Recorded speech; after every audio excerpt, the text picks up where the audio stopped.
go back down. Janie Gyal, come, let me go back down. Janie Gyal, come, let me go back down. Long, long time, Janie Gyal.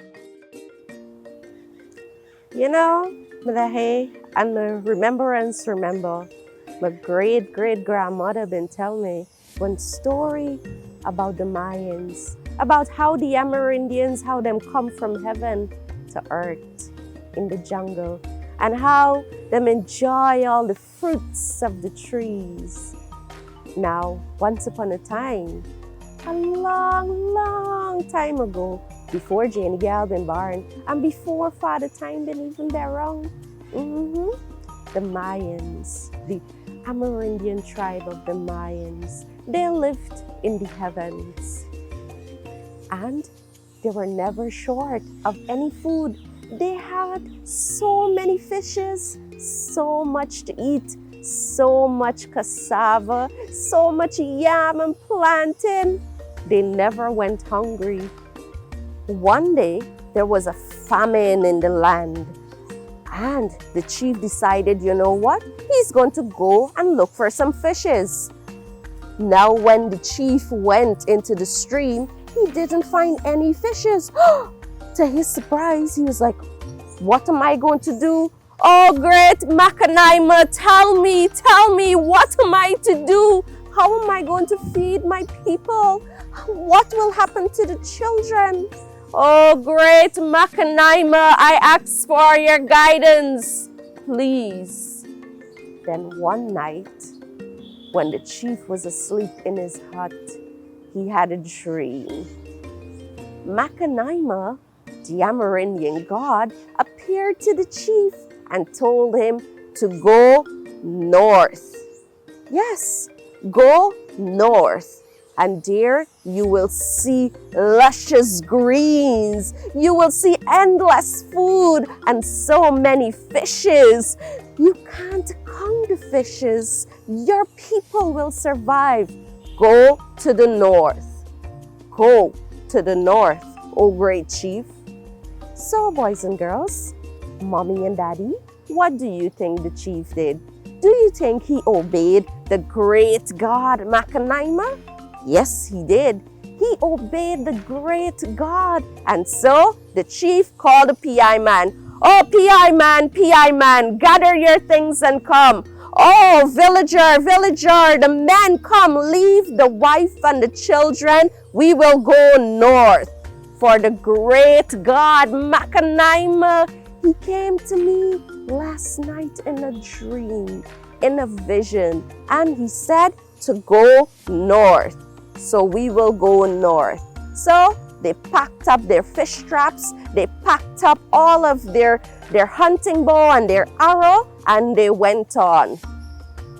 And they walked 1 mile, and they walked 2 miles. Then suddenly they saw a hole, a great big hole. And the chief said, stop. I am the great chief. I will go forward first and I will look into the hole and see what is there. So the great chief, he walked slowly and slowly and slowly, and then he peeked through the hole. The chief was so surprised. And he realized that what the great god Macanaima told him was true. He could see fishes, countless fishes, different species of fishes in the stream. He saw yellowfish, he saw an orange fish, he saw black fishes, he saw the great big fish, the arapaima, and he said to his people, oh, people of the village, look, come see, come gather round and see, look at all of the fishes. We will never go hungry again. And look, someone else said, is that cassava I see growing there so lusciously? Yes, and is that plantains? Oh, look, there is yam as well. They saw food. They saw so much food and fruits, bananas, pineapples, watermelon. and they were happy. So the great chief said to them, you know what? We are going to go back to the village and we're going to get everyone and we are going to go to this new place.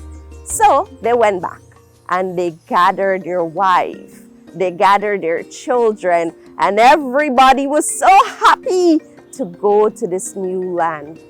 But there was this one woman. Her name was Dunno. Now Dunno was this big, and her husband was this big. He was fine like this stick, but Dunno was fat like a sugar dumpling. And Dunno loved all of her pots and pans. Yes, so everybody packed and everybody went forward. But Dunno, she was weighed down with all of her pots and pans. And so, Dunno with all of her pots and pans, everybody else already walked up far ahead of Dunno, but Dunno was so big and she kept, hello, wait for me, I'm coming. But Dunno would not let go of all of her pots and pans, and Dunno's husband, who loved her so much and was faithful, he was halfway between where Dunno was and where the villagers were. So he kept yelling, Dunno, knock if you can hear me. Dunno knocked. Husband, I can hear you. And so Dunno struggled with all of her pots and pans and through the valley. And Dunno went and she went. Now, Dunno, after 2 months of walking, Dunno finally reached the hole. Everybody else already reached, everybody else already fat, and everybody enjoying all the fishes and all the fruits and all the cassava. But Dunno could not go through the hole. So Dunno's husband decided, you know what? Oh, darling, why don't you let go of all of your pots and pans? What? No, I'm not going to let go of all my pots and pans. I love me pots and pans. What are you telling me? I am not going to let go. You wait till I get a hold of you. You just wait there. And poor Dunno's husband, he decided, you know what? Because he loved his wife so much, okay, darling, okay, I will wait for you at the bottom here. I will wait for you. Here is what. I will take this vine and throw it up for you, and you will climb down the hole and come. Okay, my loving husband, okay. So, Dunno's husband decided to throw up the vine. So he took the vine, he braided it, he tied it together, and he threw it up, and she caught it. But Dunno decided to hang on to all of her pots and pans. So she got the vine, and she got all of her pots and pans, and she's about to put her left foot through the hole. She saw it. Oh, it looks so beautiful. But guess what? Dunno could not go through the hole. So she kept pulling and pulling. Come on, husband, pull the vine. Husband, can you hear me? Pull the vine, I can come through. Oh, Dunno, my darling, let go of all of your pots and pans. You can't make it. No, what are you saying? I will never let go of my pots and pans. I love them too much. So Dunno kept trying, and her husband kept pulling and pulling. Then one day, Dunno's husband had a great idea. You know what, Dunno? How about I push you up? Yeah, I think that will work. Oh, husband, that's such a great idea. So, Dunno's husband decided to push her up. Dunno, I can't budge you. It's not budging. It's not moving. And Dunno felt very sad. Oh, dear husband, call the chief, call the other villagers. But everyone was long gone. Everyone went to make their own huts and to take care of each other. 1 week passed, 2 weeks passed. Donald's husband started to get fine, fine, fine like a painter until one day he died. And when Donald saw that he died, she started to cry. Oh, dear husband. Oh, dear husband, I'm so sorry. I love you so much. I will let go of my pots and pans. Just wake up and pull me. And Donald was just stuck in the hole. And legend has it that every time Donald cries, it rains.